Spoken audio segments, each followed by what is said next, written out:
Bienvenue à toutes et à tous, chers lecteurs d'Améliorons la ville. Vous êtes, alors j'ai l'habitude de le dire, notre vitamine. On en avait bien besoin pendant cette période de confinement, qui dure d'ailleurs un petit peu pour certains. Nous vous accompagnons donneurs d'ordre, maîtres d'ouvrage et entreprises dans les défis de transition, qui sont énergie, santé, sécurité, et ceux dans les logements collectifs et bâtiments tertiaires. Je suis Xavier Faure, l'animateur de ce webinaire. Benjamin Thaïs, notre rédacteur, m'accompagne dans cette conférence. Bonjour Benjamin. Bonjour. Je vous rappelle que nous enregistrons cette conférence et vous avez la possibilité de poser des questions dans l'onglet en bas nommé questions-réponses. Vous voyez cet onglet en bas de l'écran. Alors, pour le déconfinement et la reprise des travaux, la date du 11 mai est maintenant derrière nous. Je suis content de le dire parce qu'effectivement, je disais, on l'attend, mais maintenant c'est derrière nous. Nous souhaitons tous retrouver une activité, je dirais une vie presque normale, et j'ai peur que quand même le chemin soit encore un peu long pour avoir cette normalité.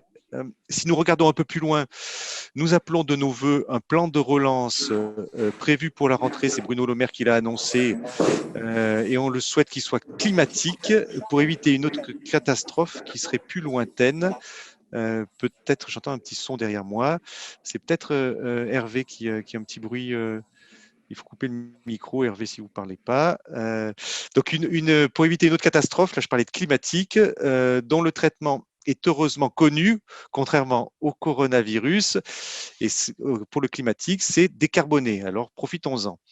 Alors, on continue pour vous accompagner et préparer ce déconfinement et la reprise des travaux avec cette série de 9 webconférences à raison de 2 par semaine. On aborde donc la cinquième de ces 9 qui est installation numérique dans le logement. On va parler sur les 2 prochaines ensuite de désamiantage et de repérage amiante aussi, qui est un gros sujet dans le bâtiment. Et puis les 2 dernières, on parlera prévention des risques et les diagnostics avant travaux. Alors pour ce qui nous réunit aujourd'hui, installation numérique dans les logements.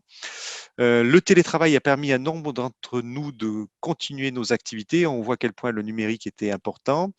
Ce qui pose en outre de nouvelles relations aussi au travail, à la hiérarchie, à la confiance en chacun travaillant depuis chez soi, et aussi un espace de travail le permettant sereinement, et on voit que c'est un élément essentiel.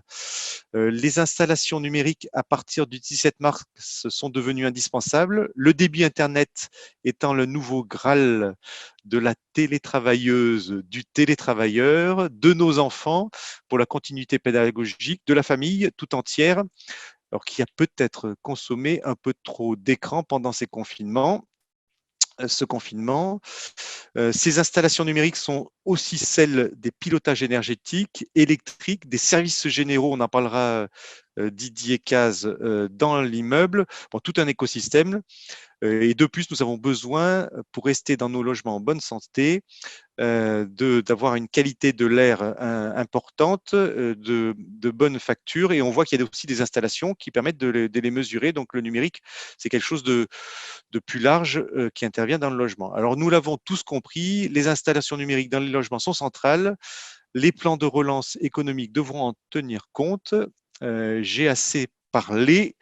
Commençons cette conférence. Alors, nous avons le plaisir d'accueillir aujourd'hui Hervé Gislinck.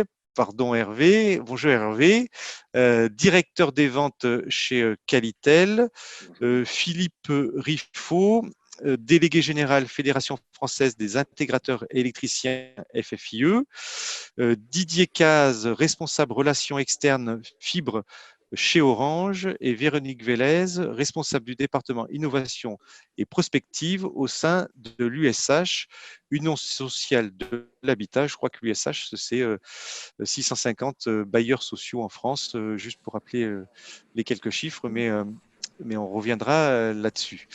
Alors, juste pour commencer, on avait dit avec Didier Caz d'Orange qu'on commencerait par quelques petites diapos et pour positionner un peu ce sujet numérique. Et merci Didier d'avoir préparé ce petit PowerPoint. Peut-être juste avant de commencer, hein, Didier, on peut juste se présenter rapidement qui vous êtes et votre structure. Alors peut-être Véronique Vélez. Oui, bonjour à tous. Donc, je suis Véronique Velez. Comme vous l'avez dit, responsable innovation et prospective, alors au sein de la direction de la maîtrise d'ouvrage de l'Union sociale pour l'habitat. Et l'Union sociale pour l'habitat, c'est la confédération du logement social qui représente donc les bailleurs sociaux en France, 660 organismes et à peu près 5 millions de logements et 11 millions d'habitants. Oui, j'avais oublié le chiffre, 5 millions de logements, c'est colossal. Philippe Riffaut, donc représentant pour les intégrateurs électriciens, la filière électrique. Combien d'électriciens? Oui, bonjour. Alors donc, 5500 entreprises de toute taille, hein, des artisans TPE, PME. Ah, on a une petite coupure. Nous avons changé notre nom il n'y a pas très longtemps, justement, pour accompagner les transformations des entreprises qui sont maintenant des entreprises qui installent et intègrent des systèmes énergétiques et numériques dans les bâtiments tertiaires, industriels et logements, sujet qui nous occupe aujourd'hui. Voilà, donc on va en discuter. Hervé Gislinck, alors pour Qualitel. Alors moi je suis le directeur de vente effectivement chez Qualitel. Donc Qualitel est créé en 74 avec une mission d'intérêt général qui est d'améliorer la qualité dans l'habitat. Chaque année, nous certifions environ 160 000 logements avec NF Habitat et NF Habitat HQE. Et à peu près dans ces 160 000 logements, 30 000 sont en rénovation. Et nous avons un référentiel qui intègre bien évidemment le bâtiment connecté. Voilà, merci Hervé. Donc Didier Casse pour Orange, mais on va se présenter peut-être en lançant la présentation. Didier, okay. On te laisse effectivement nous présenter ce que tu as préparé. Tout à fait, merci à tous et bonjour à tous qu'on ne voit pas.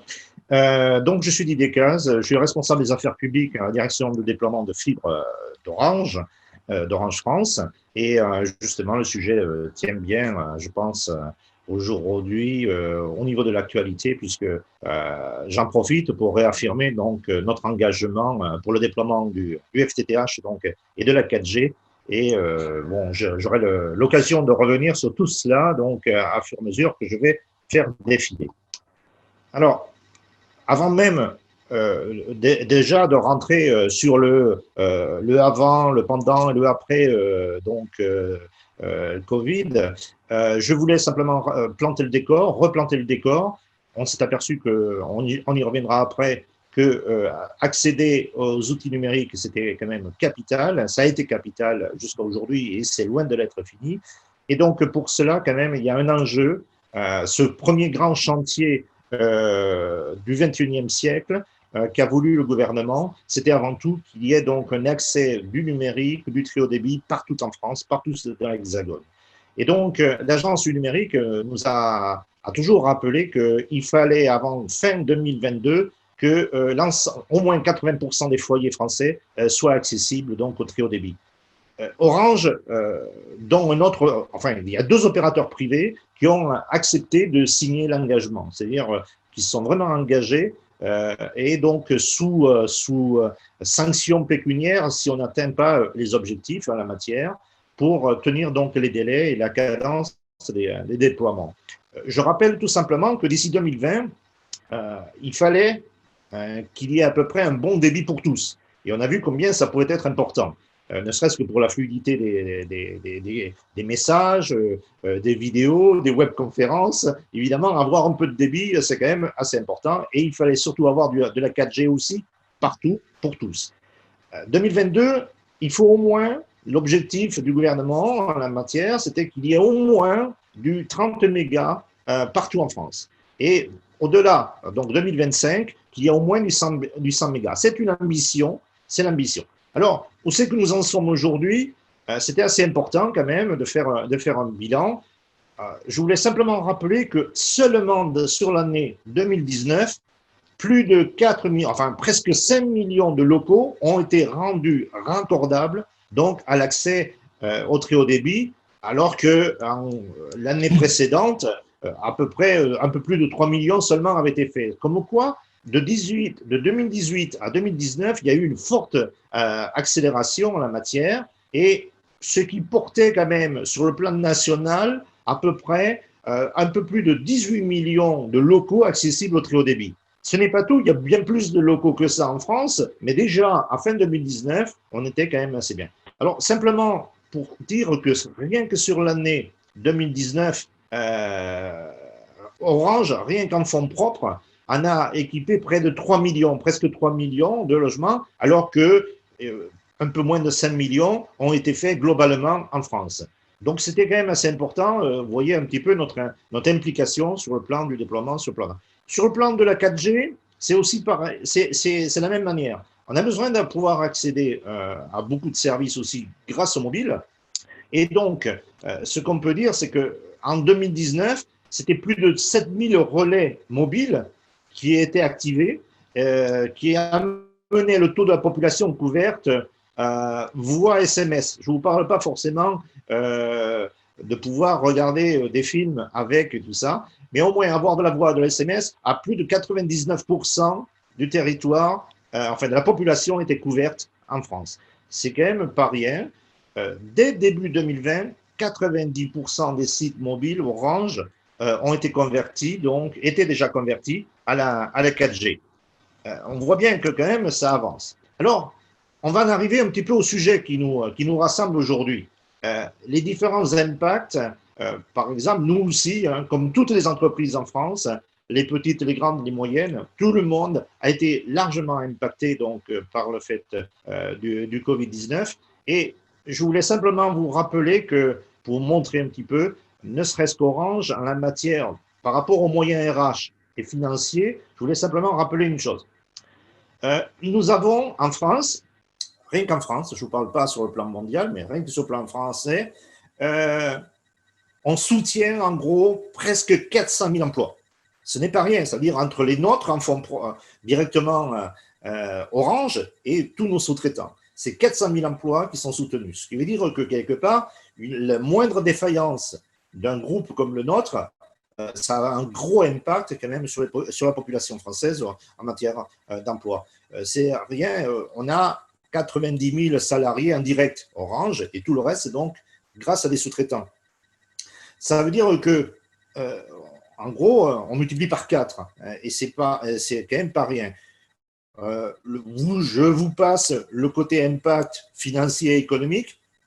Au niveau du PIB, on correspond quand même à 1,4% du PIB en France. Donc, c'est pas rien quand même. En cette période, on n'a pas eu recours, nous n'avons pas souhaité avoir recours au chômage partiel. Tout le monde est resté accessible, en possibilité de pouvoir travailler en la matière. Et 60 000 salariés d'Orange étaient, mais je dirais encore, sont encore pour quelques semaines, voire quelques mois, en télétravail. Donc, vous voyez, donc l'impact d'avoir une entreprise du CAC 40 qui puisse résister à beaucoup d'impact extérieur tient aussi à cette capacité d'avoir pu numériser et permis à tous nos salariés de pouvoir travailler. Pardon. Simplement, quelques chiffres encore. Le déploiement du FTTH, comme vous l'avez vu, depuis le début 2019 au T1 2020, forte croissance. Vous voyez, un nombre de dizaines de millions. Vous voyez, 12,4 millions début 2019, fin du T1 2020, 17,8 millions de raccordables. Donc, c'est assez important. Vous avez vu l'impact forcément que le Covid a apporté tout de suite dans cette croissance, qui était bien. Vous voyez, il y a eu une période là quand même, entre la semaine 10 et la semaine 13, forcément une chute. Une chute, mais on n'est pas tombé à zéro. C'est-à-dire qu'en raccordement client, vous avez vu, c'est où on a eu le plus d'impact. Tout le monde, même si on a mis en place toutes les procédures qu'il faut pour que personne ne soit mis en danger, ni le technicien, ni le client, malgré tout, il y a eu quand même plus de 50% d'annulation en la matière de raccordement du client de laisser rentrer quelqu'un chez soi en la matière. En matière de production, ça ne s'est pas effondré. C'est-à-dire que beaucoup de nos sous-traitants, beaucoup de nos entreprises ont continué à travailler, même à cette période un peu confinée. Et donc, ça a permis, nous, de soutenir aussi le bon nombre d'entreprises qui, par manque de trésorerie ou autre, eh bien, on a pu leur faire une avance, on a pu faire en sorte de les soutenir à traverser cette période relativement compliquée. Et il y a eu quand même un bon retour à cela, c'est que au moins, il y a pas mal de travaux qui ont pu se réaliser.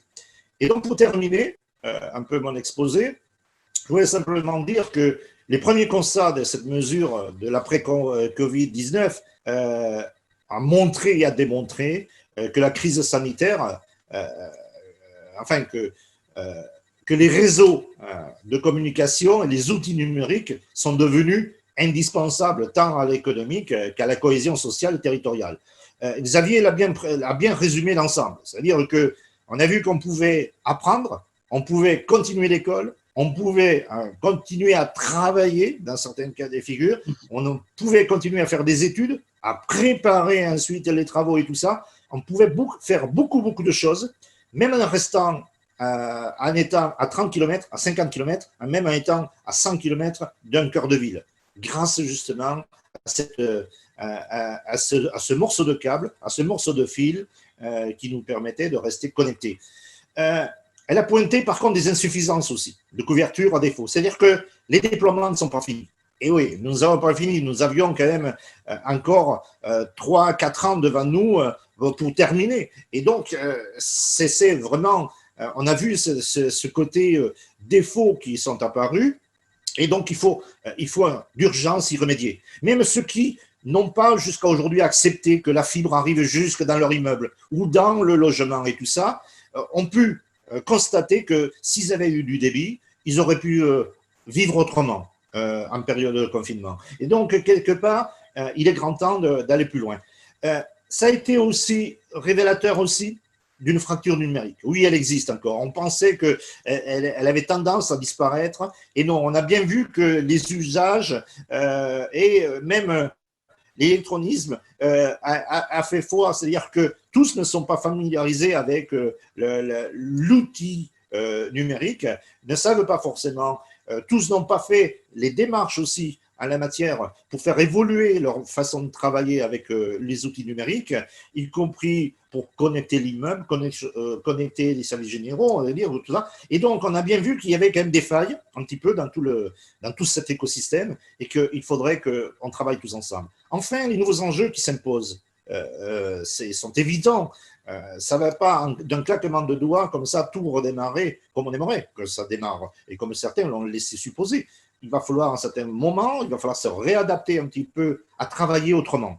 Et travailler autrement, c'est, quand je disais que 60 000 de nos collaborateurs sont en télétravail, eh bien oui, ouais, chacun a sa propre machine à café. On n'est plus tous autour de la seule et unique machine à café de l'étage.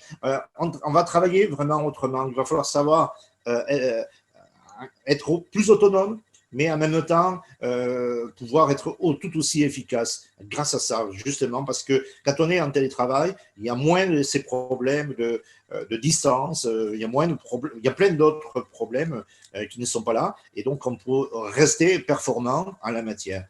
Ça ne résout pas tous les problèmes, bien sûr. Alors, réorganiser le mode de travail, les mondes du travail, de la distribution des services en renforçant les moyens digitaux.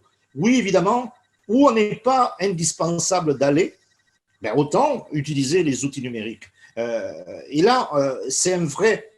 il y a encore du service, beaucoup de services, grâce à la présence de l'humain.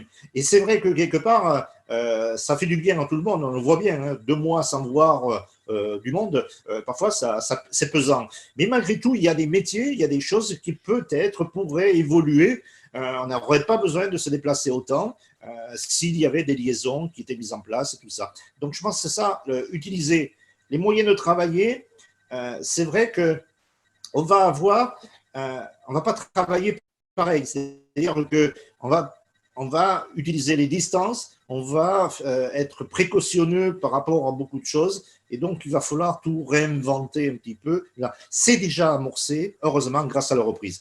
Et nous devons tenir compte de l'impact Covid sur la maîtrise des coûts et de la performance. C'est vrai que sur une activité où on mettait 4 personnes ensemble, demain, il faudra, en tenant compte des distances, en tenant compte de toutes les précautions, peut-être qu'il n'y aura que 2 personnes. Donc, en matière de rentabilité, en matière de performance, il peut y avoir des choses. Donc, il va falloir peut-être travailler plus longtemps ou travailler sur des espaces plus longs.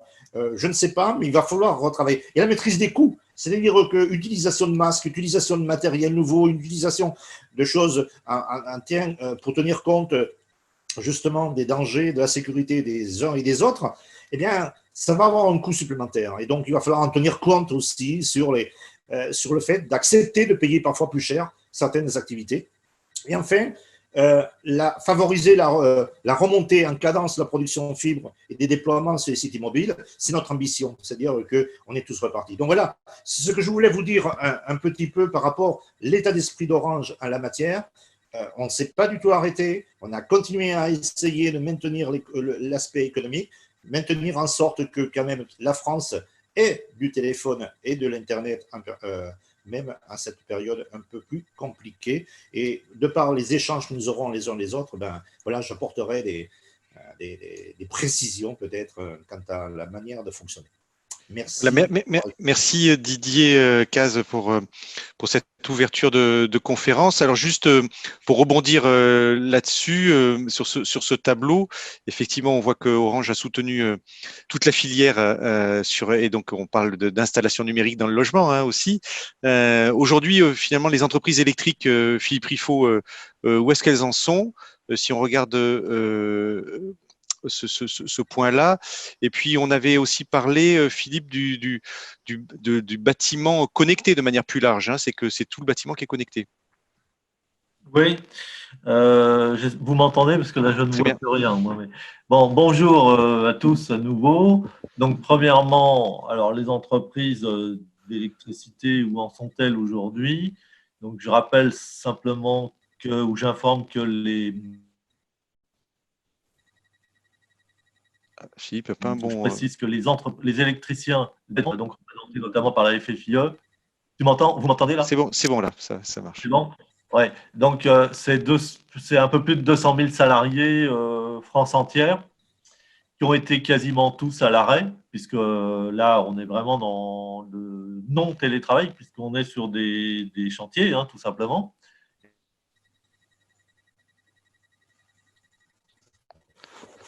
Ça coupe, et ça va répartir sur toute la France, qui sont non délocalisables, qui sont situés dans chaque partie du territoire. Ils sont très importants pour maintenir la cohésion territoriale et l'aspect humain qu'évoquait Didier. Donc, pour répondre à la question de Xavier, dans un premier temps, au tout début du confinement, ça a été arrêt de tous les chantiers, pratiquement tout le monde au chômage partiel, sauf les travaux urgents et les dépannages et un peu de maintenance. Et puis ensuite, on a travaillé sur la reprise d'activité, notamment en publiant pour les dernières les fiches avec l'OPP-BTP pour les électriciens dans les différents environnements qui nous occupent, dont les logements, qu'ils soient individuels ou collectifs. Ensuite, la reprise d'activité a commencé la semaine dernière avec un petit 10% de reprise, et maintenant on doit être autour de 30-35% d'activité, donc c'est en augmentation constante. On perd Philippe. Des sécurités à prendre. Et ce qu'évoquait Didier tout à l'heure, c'est effectivement la question des surcoûts, des pertes de productivité que nous sommes en train de mettre au point. On met au point un outil avec notre commission économique d'aide aux entreprises pour pouvoir les chiffrer et en discuter avec la maîtrise d'ouvrage. Si on regarde, merci Philippe, il y a peut-être quelques petites coupures. D'ailleurs, ça pose la question, Didier, mais je parle à tout le monde, de sécurité des installations numérique, et on voit qu'il y a eu quelques personnes qui ont dégradé des installations volontairement, hein, en France, et donc ça a posé d'ailleurs nous, ça nous a posé des problèmes la semaine dernière, mais ça a posé des vrais problèmes aussi quand on a besoin du numérique. Vous avez été touché là par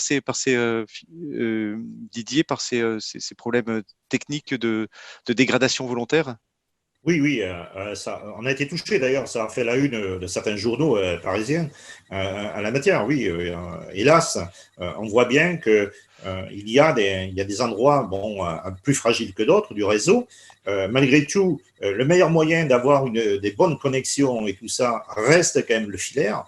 Reste donc le câble lui-même qui va être posé, ce qui va garantir qu'il y a le moins de pertes possible en matière de débit. Et donc, c'est vrai que on ne peut pas imaginer que le seul moyen de sécuriser le réseau serait qu'il soit uniquement hertzien, mobile ou autre. Donc, malgré tout, il faut trouver le moyen de sécuriser nos lignes. Malgré tout, les attentats, les formes d'attentats qu'il y a pu y avoir la semaine dernière sur certains de nos réseaux, bon, ça aurait pu arriver à n'importe quel moment, c'est vrai, quand il y a un côté malveillant autour de ça. Bon, voilà, donc ça a été réparé, et d'où notre présence, d'avoir notre personnel totalement mobilisé à tout moment. Bon, ça peut être rétabli assez rapidement, heureusement. Oui, Véronique, pour les bailleurs sociaux, finalement, vous représentez la maîtrise d'ouvrage aujourd'hui.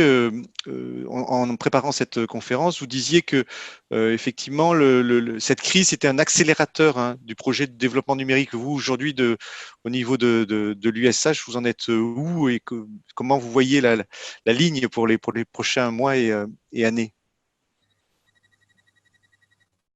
Ah, il faut ouvrir le micro. Voilà, excusez-moi. Oui, alors il y a plusieurs points. Effectivement, le numérique a permis en tout cas une continuité d'activité sur l'exploitation et la maintenance des bâtiments.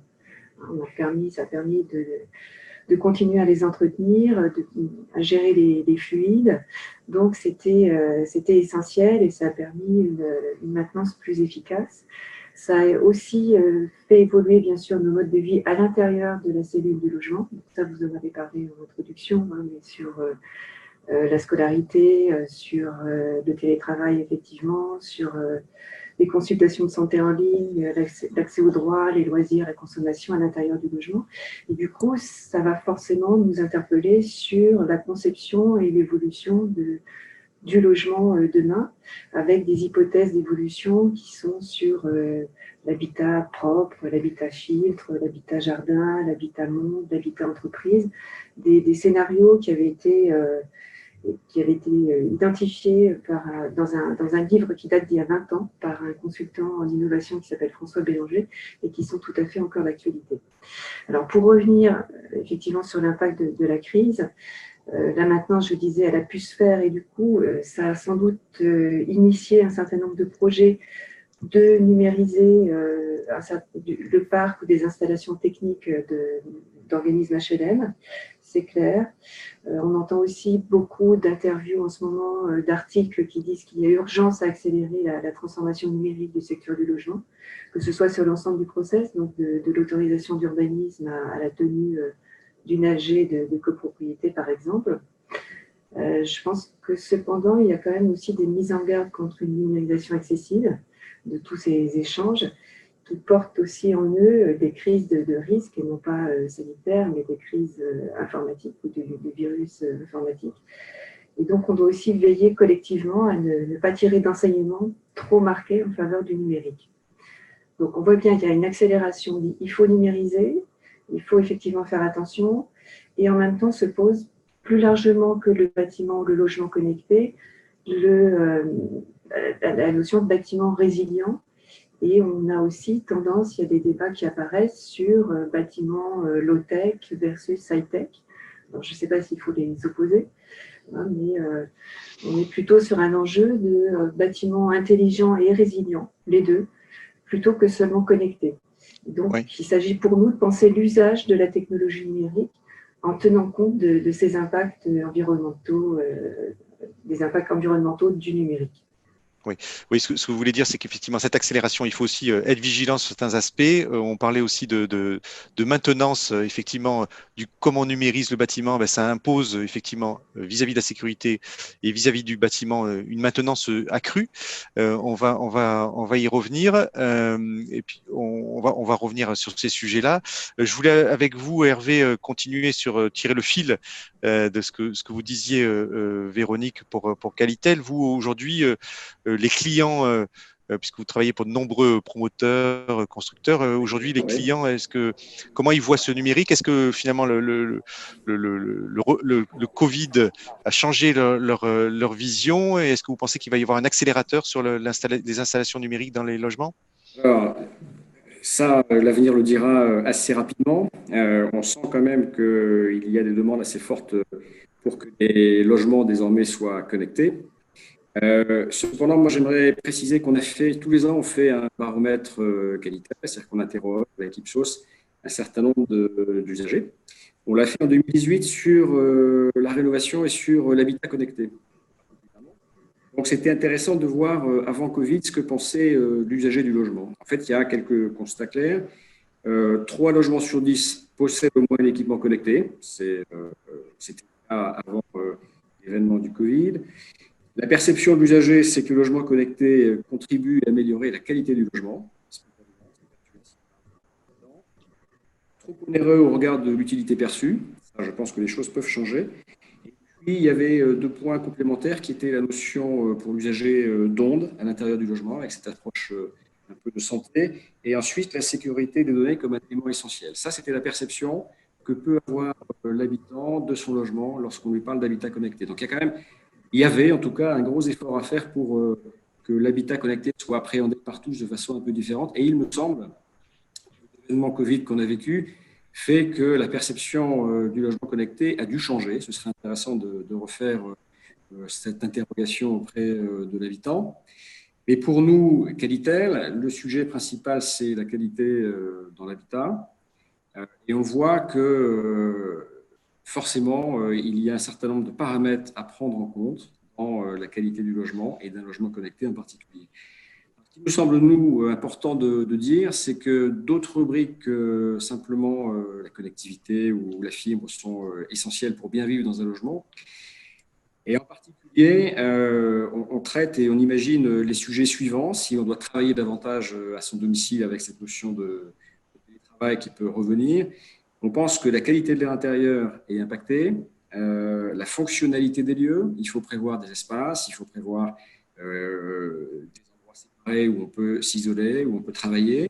Le confort hygrothermique me semble aussi un élément clé par rapport aux thermiques d'été. Est-ce qu'on peut travailler facilement dans un logement où on a une chaleur excessive? Donc, il y a toute cette conception qui est à revoir pour appréhender cela. La qualité acoustique, séparer l'endroit où sont les enfants lorsque on est en télétravail, c'est un sujet aussi assez important. Et évidemment, faire en sorte que les bâtiments connectés fonctionnent avec la qualité des réseaux que M. Casse vous avez exprimé tout à l'heure. Tout ça, c'est un ensemble d'éléments. Et il me semble qu'après Covid, les questions se poseront à la fois pour les promoteurs immobiliers qui devront répondre à ces attentes de bâtiments connectés, mais pas que, pas seulement. Et la même chose, me semble-t-il, et vous l'avez exprimé, Mme Vélez, sur la qualité perçue à l'intérieur d'un logement avec ces nouvelles fonctions que sont notamment les bâtiments connectés, mais sans occulter le reste qui est quand même le logement dans lequel on doit se sentir bien, en sécurité et avec tous les dispositifs sanitaires qui permettent de bien travailler lorsqu'on est confiné pour nous. Oui, Philippe Riffaut, le bâtiment connecté, finalement les électriciens, vous travaillez dessus, c'est quoi ce bâtiment connecté? Parce que finalement on en parle. Xavier, c'est bon? Oui, c'est bon. Un problème de... On m'entend? On t'entend et on te d'accord. voit. Parce que parfois, j'ai des coupures, bien qu'étant dans un logement avec de la fibre optique. Mais bon, ouais, donc pour revenir, alors d'abord, nous, on se concentre et on va publier un fascicule pour adhérents là-dessus sur les apports de l'intelligence artificielle dans le bâtiment connecté. C'est-à-dire vraiment toutes les applications du numérique dans le logement. Le tout, évidemment, en respect des règles de sécurité informatique qui sont très importantes, on l'a dit, du RGPD, enfin de toute la réglementation et de la protection que les usagers sont en droit d'attendre. Donc concrètement, ça veut dire qu'il y a plein, et c'est un mouvement qui est déjà en cours, hein, l'épidémie du coronavirus accélère un certain nombre de demandes, mais nous, nos adhérents, ont déjà beaucoup de demandes dans le logement, de clients, justement, d'intégration de solutions numériques dans le logement, qui permettent, je vais donner quelques exemples rapides, mais c'est de mesurer, de contrôler, de piloter sa consommation, de prévoir à partir de données qu'on intègre, qu'on agrège, les périodes d'ensoleillement qui permettent d'optimiser son autoconsommation énergétique, qui permettent avec la gestion des flux dans les logements collectifs, par exemple des flux automobiles ou de véhicules, eh bien d'optimiser aussi la mobilité électrique et le mix énergétique dans les logements, qui permettent de mieux gérer tout ce qui concerne la vidéoprotection, la vidéosurveillance et la sécurité anti-agression ou anti-intrusion physique dans des logements, qui permettent de faire de la maintenance prédictive des équipements, c'est-à-dire qu'on va détecter à l'avance quasiment des défauts, des risques de surchauffe d'équipements, et ça permet d'intervenir avant que votre système de chauffage tombe en panne, par exemple, des choses comme ça. Donc, il y a plein d'apports, au-delà du confort individuel, mais aussi tout collectif dans le logement, qui font en sorte que ça apporte, ça donne une plus-value à un logement, et ça apporte et du confort, et de la sécurité, et de l'optimisation des équipements pour les habitants. Oui, donc, Philippe, donc vous pensez que, j'imagine, la FFIE, il y a de la valeur ajoutée pour les intégrateurs électriciens avec cette reprise finalement qui nécessite le logement connecté. Il y a de la valeur ajoutée à déployer des prestations qui vont être spécifiques autour du bâtiment connecté. Moi, je pense qu'il y a de la valeur ajoutée pour tout le monde, c'est-à-dire à la fois… Ah, ça a coupé. Pour nos entreprises, mais aussi d'innovation, de compétitivité, et puis pour les habitants, puisque c'est quand même quelque chose qui permet d'optimiser un certain nombre d'usages, qu'il s'agisse aussi, on l'a cité tout à l'heure, de la santé sur la qualité de l'air. Enfin, on peut des mesures et des actions. On a une liaison un peu difficile, Philippe. Ou anticiper. Ça va devenir fondamental dans les prochains… Enfin, c'est déjà très important aujourd'hui, mais ça va prendre une importance accrue.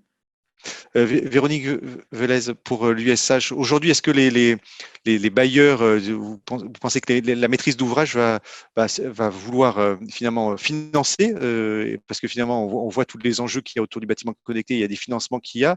Et puis, vous avez fait une étude, en tout cas, vous avez sorti un projet de rénovation énergétique avec le pilotage numérique. En fait, il y a énormément de projets, énormément d'exemples de bâtiments et de logements connectés. J'en ai plein là, peut-être à vous transmettre tout de suite. Quelques exemples. Donc, on est vraiment passé à un stade pratiquement industriel. Alors, pas partout, hein, mais au moins sur la partie exploitation bâtiment. Peut-être un peu moins, effectivement, dans le logement en lui-même. Cependant, effectivement, le modèle économique n'est pas forcément trouvé pour l'instant. Et puis nous, derrière, ça nous pose des questions sur la maîtrise, l'exploitation des données, la maîtrise de ces données et qu'est-ce qu'on en fait derrière, en fait, sur notre rôle d'accompagnement social. Je m'explique. Par exemple, je pense à ce que me disait un directeur innovation, où ils ont instrumenté un certain nombre de logements. Et en fait, les données ont permis de voir que par rapport à une consommation d'eau très importante, finalement, des personnes souffraient de syndrome de maladie d'Alzheimer, où des personnes étaient en précarité énergétique parce qu'à l'intérieur de leur logement, on avait des températures de 13 degrés alors que les personnes étaient là. Du coup, ça pose la responsabilité, une fois qu'on a toutes ces données, quelle est la responsabilité, jusqu'où on va en termes de responsabilité pour l'organisme HLM, pour le bailleur. voilà, sur les exemples, il y a par exemple un bailleur dans les Hauts-de-France qui doit avoir 700, non, un peu moins de 700, 300 chaudières connectées, par exemple. Donc, on est vraiment à un stade industriel et ils ont aussi des millions de données à traiter. Et ils sont en train de voir ce qu'ils en font effectivement avec à la fois l'exploitant et l'industriel. Oui, c'est beaucoup de données. Ça. Je sais que Hervé, pour Qualitel aussi, c'est un sujet parce que vous avez des plateformes qui remontent aussi ces données dans les bâtiments. Pas directement. Nous, on a des données qui sont collectées par un outil qui s'appelle Giselle, le livret, le carnet numérique du logement, dans lequel on inscrit un certain nombre d'informations sur effectivement les consommations, mais qui restent à l'usage de l'habitant. Pas de remontée centralisée. En revanche, on arrive à faire tous les ans des observatoires de la qualité du logement, mais sur des éléments multicritères. Mais on n'a pas le pilotage ou le suivi, par exemple, des consommations d'eau ou d'électricité. On apporte l'information, mais on ne l'exploite pas. On ne l'exploite pas de cette façon-là. Oui, sur les critères principaux, quand vous dites multicritères, quels sont les critères principaux? C'est le thermique qui ressort en premier? En fait, comme on certifie énormément d'opérations, on a beaucoup de data. Cette data, on a travaillé sur un algorithme qui permet en fait d'exploiter, notamment les fiches thermiques, et on est en capacité de sortir des observatoires sur les modes constructifs. Est-ce que c'est du bois, est-ce que c'est du béton, le type d'isolation qui a été réalisé, la performance énergétique, le BBO, etc. On sait agrégé par région, on sait faire des comparaisons, on sait faire, un bailleur social, il peut se comparer sur la façon de construire chez lui. Donc c'est très large, c'est une vraie richesse, mais on ne suit pas les consommations à proprement parler. Je pense qu'on n'est pas, c'est pas notre métier, on n'est pas fait pour ça. C'est plus le métier pour le coup des bailleurs qui. Didier, pour revenir sur les nouveaux métiers dans le Didier Casse pour Orange, dans les bâtiments, c'est quelque chose que toi tu promeus aussi en disant voilà, il y a émergence de nouveaux métiers liés à ce numérique parce que tout ce qui est services généraux, il fait qu'effectivement il soit maintenu et aujourd'hui par exemple quand on prend l'ascenseur était relié avant de manière un peu classique et maintenant va être relié par la fibre optique et donc ça change tout de la manière dont on entretient ce logement. Oui, alors justement, il y a énormément de choses qui vont se faire. C'est-à-dire qu'on va voir, il va se produire la même chose que dans le résidentiel, ce qui s'est déjà produit dans le milieu, dans le tertiaire ou dans l'entreprise. C'est-à-dire que la gestion des services d'un immeuble d'entreprise ou d'un immeuble tertiaire, depuis toujours, il y a toujours eu des métiers associés à cela. Il y a un DSI, il y a des intégrateurs, il y a du monde pour faire en sorte que tout fonctionne bien et que tout soit relié à certaines passerelles. Dans le monde du résidentiel, ça ne fonctionne pas du tout comme ça. C'est-à-dire que il y a des immeubles dont les services généraux, jusqu'à aujourd'hui, fonctionnaient sur des systèmes plutôt analogiques qui tendent à disparaître, puisque je dis que l'arrêt du RTC en 2023 va être un stop à cela. Et donc, il va falloir aller migrer tous ces services-là vers des services soit mobiles, soit des services, disons, haut débit, quoi, avec une box associée. Et aujourd'hui, dans le milieu résidentiel, on a toujours pris pour l'habitude qu'un service égale un abonnement. Et donc, l'aspect économique n'est pas viable, n'est pas très bien structuré. Donc, nous pensons que l'immeuble d'aujourd'hui déjà et de demain, en la matière de la gestion de ces services dits intelligents, pour faire un immeuble intelligent ou un immeuble connecté, vont être tous ramenés sur une seule passerelle avec un seul type d'abonnement et une seule compétence aussi pour gérer, agréger l'ensemble des services qui vont venir se connecter sur cette passerelle. Donc là, ce sont des métiers nouveaux pour moi, nouveaux, pas trop nouveaux, c'est-à-dire que le rôle de l'antenniste qu'on connaît tous déjà, il sait rentrer dans l'immeuble, il sait gérer un service particulier dans l'immeuble et tout ça. On pourrait imaginer que les antennistes monte en compétence sur le sujet pour gérer cette partie intelligente de l'immeuble. Mais sinon, il y a des métiers d'intégrateurs pour les immeubles résidentiels qui vont émerger, qui vont là-dessus. On ne peut pas dire que c'est du ressort du gardien ou d'une autre personne de s'occuper de cela. Je ne pense pas. Donc, automatiquement, oui, il y a des nouveaux métiers qui vont émerger comme cela, et on va voir des immeubles résidentiels au même niveau que les immeubles d'entreprise, quoi, quelque part. Mais là, il y a un pas à faire. Donc, côté bailleur, le pas est. Je travaille beaucoup avec la Caisse des dépôts, je travaille beaucoup avec beaucoup de grands bailleurs aussi, et le pas est déjà fait, cette logique-là. Dans le monde plutôt de la copropriété, pas encore. C'est-à-dire que, bon, voilà, on est encore à une gestion un peu du siècle dernier. Il va falloir rentrer dans le 21e siècle avec toute cette profusion de nouveaux métiers qui vont émerger pour faire en sorte que tout se parle, au moins sur un plan numérique. Oui, Véronique, on en parlait avec les référentiels. Hein. Il y a des référentiels comme Ready to Service. Aujourd'hui, bon, il y a ces référentiels qui existent, mais est-ce que les équipes aujourd'hui sont capables derrière de maintenir tout ça, de faire fonctionner tous ces systèmes et ces installations numériques? On voit qu'avec cette accélération, ça devient un élément critique. Oui, alors déjà, Ready to Service, nous, on le teste uniquement, on l'expérimente sur 5 sites avec 5 bailleurs sociaux. Donc, c'est vraiment une première en France de tester en fait ce label, mais sous l'angle, on met en place une architecture numérique, une colonne vertébrale numérique du bâtiment dans le cadre d'une rénovation énergétique. Et donc, ça, c'est en cours. On va sortir un premier rapport d'étape là en septembre. Et l'un des premiers enseignements, des premiers rapports d'étonnement déjà là-dessus, c'est que donc déjà on est dans une rénovation énergétique, on a déjà des systèmes propriétaires pour des équipements qui sont en place. Donc c'est une première difficulté. Et puis malgré, on pourrait penser qu'il y a une offre relativement pléthorique, et notamment beaucoup de startups qui travaillent, qui proposent des offres là-dessus, on n'a finalement pas tant que ça, on a du mal à trouver des solutions qui conviennent aux caractéristiques techniques et aux fonctionnalités sur ce bâtiment, sur cette architecture numérique connectée, donc qui rendrait en fait un pilotage énergétique intelligent, autonome. Et voilà, donc on en est un peu au milieu du gué là-dessus. Donc on n'est pas encore sur la maintenance, effectivement. Après, tout ça, je reviens là-dessus, c'est des data et c'est effectivement des métiers. C'est des métiers DSI où il faut peut-être des superviseurs de patrimoine, une évolution des métiers. Sur la maîtrise de l'énergie, ça peut être aussi des nouvelles missions pour des chargés de clientèle. Donc, on est effectivement sur une révolution du numérique dans les métiers du logement.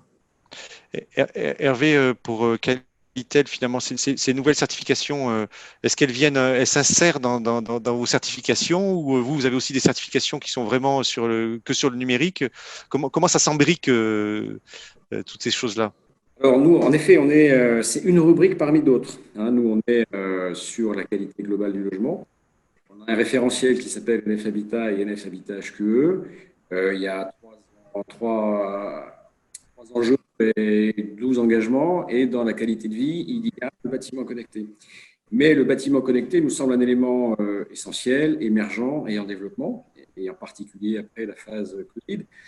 Mais on ne peut pas occulter le reste. Et ça nous semble vraiment clé. Donc, toutes les interventions précédentes, c'est plutôt sur la partie technique. Nous, notre sujet, c'est vraiment l'usager, hein, faire en sorte qu'un bâtiment connecté le soit dans un environnement qui est propice à bien vivre.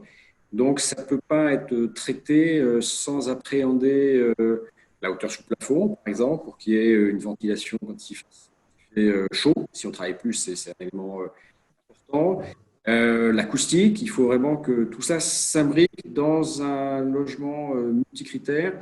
Et nous, nos référentiels, c'est justement cela. L'intérêt de certifier, c'est qu'on va traiter le bâtiment connecté avec des niveaux plus ou moins forts, avec cette notion de sécurité qui nous semble effectivement clé, mais on ne peut pas occulter le reste, puisque un bâtiment connecté dans un environnement où il est possible de vivre, ça ne nous va pas. Donc la fonction réellement de l'association Qualitel, c'est d'apporter de la cohérence sur l'ensemble des exigences Et c'est vrai que le bâtiment connecté existe chez nous depuis la version 3, donc il y a 2 ans à peine. Jusqu'à présent, ça nous semblait être quelque chose d'émergent, mais qui n'avait pas forcément une demande très importante sur les niveaux supérieurs. Mais je suis assez convaincu, moi, que les choses vont changer. Et très clairement, nous, on va proposer à la rentrée un profil, c'est-à-dire quelque chose qui est très adapté et qui est très adapté à la vie, qu'on va appeler Bien vivre plus. Et on apportera, si vous voulez, des exigences au-delà de ce qu'est simplement le référentiel. Si un bailleur ou un promoteur veut vraiment afficher qu'il a fait des efforts sur cette notion de qualité de vie, on va apporter un certain nombre d'exigences qui ont été validées par le comité de l'Habitat assez élargi, où on va traiter toutes ces thématiques pour que l'habitat réponde à l'ensemble des éléments qui permettent de bien vivre chez soi, et notamment sur la dimension bâtiment connecté, bien sûr. Mais pour nous, c'est un élément clé qui s'imbrique dans quelque chose de multicritère à destination de l'usager. Oui. Philippe Riffaut, pour les électriciens, est-ce que finalement on voit l'enjeu qu'il y a avec cette reprise d'activité et on parlait de bâtiments connectés, est-ce que les électriciens vont pouvoir suivre? Parce que finalement, en termes de compétences, il y a une rupture qui s'opère et qui est accélérée comme ça de manière un peu brutale. Alors, c'est quand même une mutation, une transformation de compétences qui est menée depuis quelques temps, hein. Déjà, on peut même parler de au moins 3-4 ans chez nos adhérents, pas tous, mais ça commence à venir, d'où le changement de nom, intégration de solutions numériques technologiques.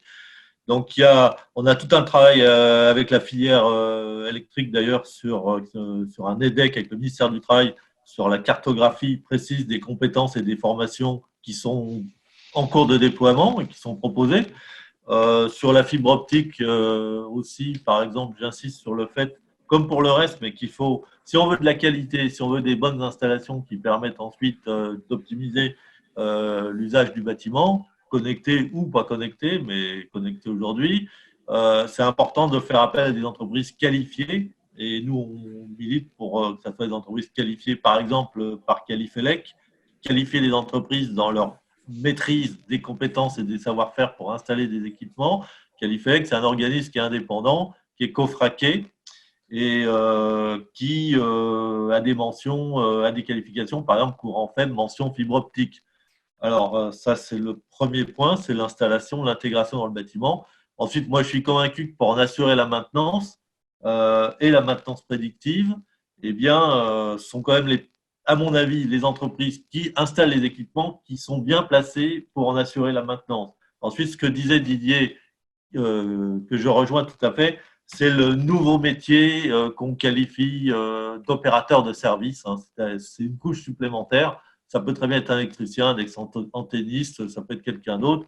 Et donc, il y aura quelqu'un qui va être l'espèce d'agent fédérateur de toute la gestion intelligente de l'immeuble. Et je rejoins aussi Didier là-dessus. La copropriété, son système de gestion date du XXe siècle. Il faudrait la faire évoluer de plus en plus vite, le faire évoluer ce système vers le XXIe siècle. Ouais.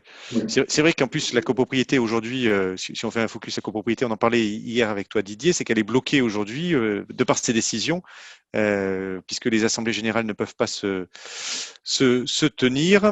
Et donc, du coup, les décisions ont du mal un peu pour être prises autour de ces enjeux. Juste une question avant de passer aux questions de Benjamin. Véronique, est-ce que vous avez, pour l'USH, vous avez estimé finalement, on parle de maintenance de ces équipements, est-ce que vous avez estimé les coûts qui seraient induits par cette maintenance de ces équipements, ces installations numériques? Sur les coûts, non. Alors, ce que je disais, il y a beaucoup d'expérimentations. C'est peut-être des gains, hein, c'est peut-être des gains plus Oui, que des coûts. voilà, c'est ça. Et je pense qu'il faut raisonner aussi en coûts évités. Ouais. C'est la difficulté. Et ce que je disais, le modèle économique n'est pas forcément encore trouvé. Pour l'instant, il y a beaucoup d'expérimentations, même si certains sont dans des phases plus industrielles de bâtiments et de logements connectés. Mais je rejoins aussi l'un des intervenants qui mentionnait des freins pour les habitants, pour les occupants, même si le service était gratuit. Il y a beaucoup de freins à lever sur l'utilisation de leurs données sur les ondes, effectivement. Et donc, on est sans arrêt là-dessus. Et donc, on raisonne plutôt en coût évité et en gain attendu pour la maintenance. Mais de toute façon, sur la maintenance, je crois qu'il n'y a pas de sujet. Enfin, c'est vraiment, elle est effectivement plus efficiente et plus performante avec le connecté. Oui, bien sûr. Benjamin, donc on avait quelques questions, puisqu'il nous reste encore quelques minutes. Oui, pour Didier. Orange à ce jour, est-ce que Orange peut à ce jour garantir le très haut débit pour tous à la fin de 2025? Ben écoutez, on s'y emploie largement. On est largement sur les trajectoires. Sans le frein qu'on vient d'avoir, là, quand même, le gros coup de frein qu'on vient d'avoir, mais sans s'arrêter quand même, malgré tout, on était dans les trajectoires. Donc, on était totalement en capacité d'être au rendez-vous tel que les engagements pour éviter la forte amende qui nous est promise. Donc, automatiquement, 2020, on devait être dans les clous et totalement dans les trajectoires de 2020. Celle de 2022, il n'y avait aucun souci aussi. Et donc, 2025, ça ne tient pas qu'à nous. C'est-à-dire que 2025, il y a une partie du déploiement en France qui se fait à la fois avec les opérateurs privés, certes, mais qui devrait avoir terminé, quasiment terminé, avec ce qu'on appelle la zone moins dense, là, la fameuse zone AMI, appel à manifestation. Et donc, ce qui reste après, c'est toutes les zones qui sont en partie prises et financées par donc les collectivités locales qui ont lancé leurs propres appels d'offres sur lesquels aussi bien Orange ou d'autres opérateurs ont répondu pour faire. Mais là, il y a une relation client-fournisseur et là, forcément, il y a un timing, il y a un agenda. Toutes les zones ne pourront pas être terminées en la matière avant 2025, puisque certaines des contrats amènent la fin du déploiement sur ces zones-là à 2029. Donc, automatiquement, vous voyez, voilà. Mais la majeure partie de l'enjeu et du challenge sera tenue quant à ce que le gouvernement nous demandait, à ce que plus de 80% de la France soit équipée en très haut débit, donc en fibre optique. Merci. Benjamin, une autre question? Une question pour Véronique Vélez d'Annabelle. Véronique a parlé de problèmes en site occupé avec les habitants. Pouvez-vous préciser les problèmes rencontrés?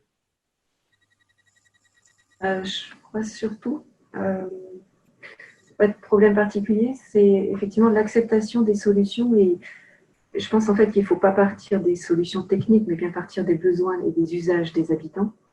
Et c'est à partir de ces besoins, effectivement, qu'on va trouver des solutions et des solutions qui seront éventuellement connectées, mais pas forcément, qui peuvent être aussi des solutions plus frugales ou résilientes. Et on voit bien qu'il y a beaucoup de systèmes qui ont été installés, ou d'équipements ou d'outils, et qui ne sont pas forcément utilisés, ou qui sont utilisés que quelques mois et qui ensuite tombent dans l'oubli. Donc c'est un peu ça la difficulté, hormis celle que j'évoquais aussi sur l'utilisation des données, qui est un gros frein par les habitants, et des questions sur les ondes, etc.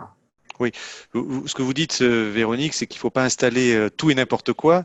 Si derrière, il n'y a pas d'usage qui est avéré et d'acceptation par les habitants, et qu'il faut peut-être y aller de manière progressive sur ces installations numériques dans les logements. Donc, peut-être que la crise ne doit pas être… La crise, est-ce qu'on peut être d'accord là-dessus? Finalement, c'est un accélérateur, mais attention. Absolument, absolument. Je voyais une question sur la 5G aussi qui est posée. Benjamin, excuse-moi, là je rebondis là-dessus. Est-ce que vous avez un point de vue, parce que là on parle des installations numériques dans le logement.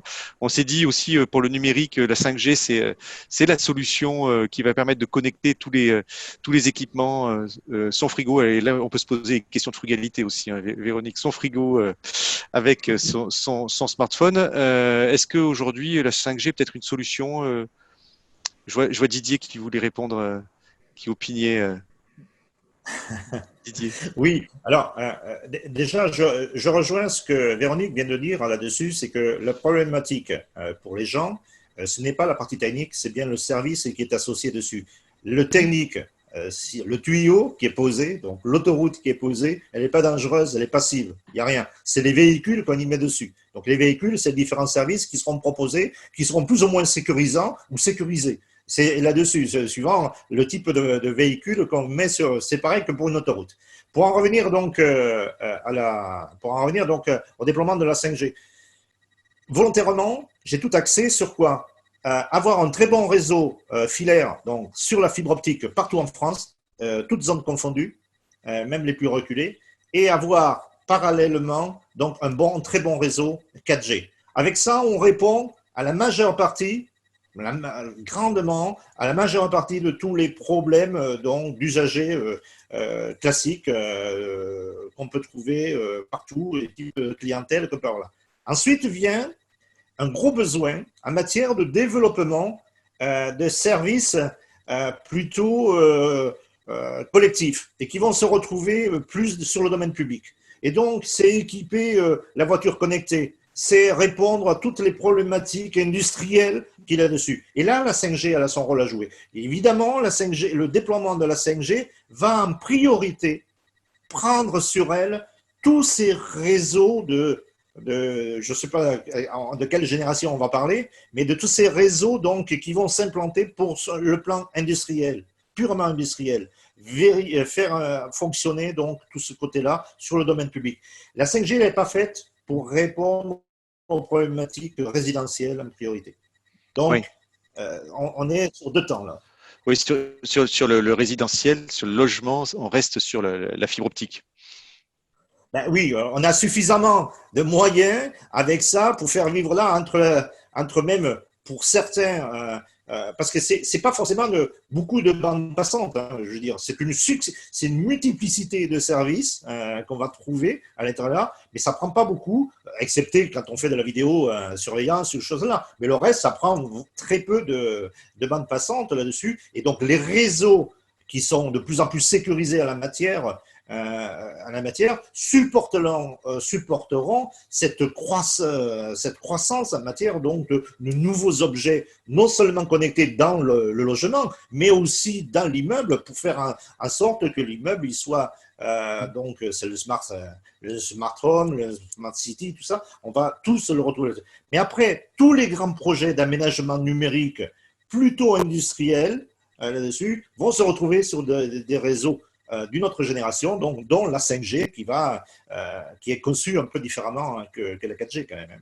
Il y a beaucoup plus de sites. Ok. Benjamin, une dernière question? Oui, une dernière question. Est-ce qu'il y a des risques de pénurie d'équipements connectés avec donc, la reprise du déconfinement, la reprise des chantiers? Est-ce qu'il y a un risque à ce niveau-là, au niveau des fournitures? Est-ce que Philippe, vous avez une réponse? Oui, enfin j'ai un début de réponse. Simplement sur la 5G, je voulais ajouter que contrairement à ce qu'on avait raconté, je pensais aux fantasmes sur un certain nombre de fantasmes et de peurs sur les ondes, mais la 5G ne propage pas le Covid-19. Vous savez que ça a été un peu sérieux en Angleterre, cette histoire-là. Alors, sur les équipements, moi, je suis d'accord d'abord qu'on installe ce qui correspond aux besoins dans la durée des usagers. Hein, ce n'est pas la peine de bourrer d'électronique ou d'objets connectés des logements si les 3/4 ne sont pas utilisés. C'est même contre-productif. Est-ce qu'il y a un risque de pénurie? En fait, c'est plus largement, on a toute une chaîne, toute une filière industrielle de distribution, de fourniture d'énergie et puis d'installation des équipements qui fonctionnent ensemble, c'est très interdépendant. Et ce qu'il faut, c'est que la reprise se passe assez bien pour tout le monde pour qu'il n'y ait pas de rupture dans la production. Parce que si jamais, par exemple, les industries n'avaient pas de commandes, étaient obligées de fermer des chaînes, alors là, effectivement, ça prend un certain temps pour rouvrir des usines et refaire fonctionner. Donc, il y aura un petit risque dans cette hypothèse de pénurie ponctuelle, mais là, je pense que la continuité devrait être assurée. Moi, je suis plutôt optimiste sur le sujet. Oui, donc on voit peut-être en guise de conclusion, hein, parce que je vois le temps qui tourne, on voit qu'effectivement, sur les installations numériques dans les logements, il devrait y avoir en tout cas une reprise qui devrait être pérenne et durable. C'est comme le déclarait Didier, c'est que les investissements continuent et il y a des investissements encore colossaux pour arriver au bout de ces équipements en France, ça c'est pour rejoindre Véronique et Hervé, effectivement, il faut être aussi vigilant, il faut l'intégrer de manière plus globale dans le logement et on ne doit pas regarder que le numérique et puis il faut être vigilant aux usages qui sont faits par les habitants parce que tout part de ces personnes-là. Voilà, et donc je pense qu'on a fait à peu près le tour pour cette conférence d'aujourd'hui. Moi, je crois qu'on va y mettre fin. De toute façon, il va y avoir un replay. Je peux que vous remercier, Hervé, Didier, Philippe, Véronique et Benjamin d'y avoir participé. On va finir cette réunion, donc ça va couper pour tout le monde, c'est un peu brutal. Et on vous enverra le replay à l'issue. Merci à toutes et à tous pour votre écoute. Merci. Merci, au revoir. Merci. Merci, Bonne journée. à bientôt. Au revoir. Merci à vous.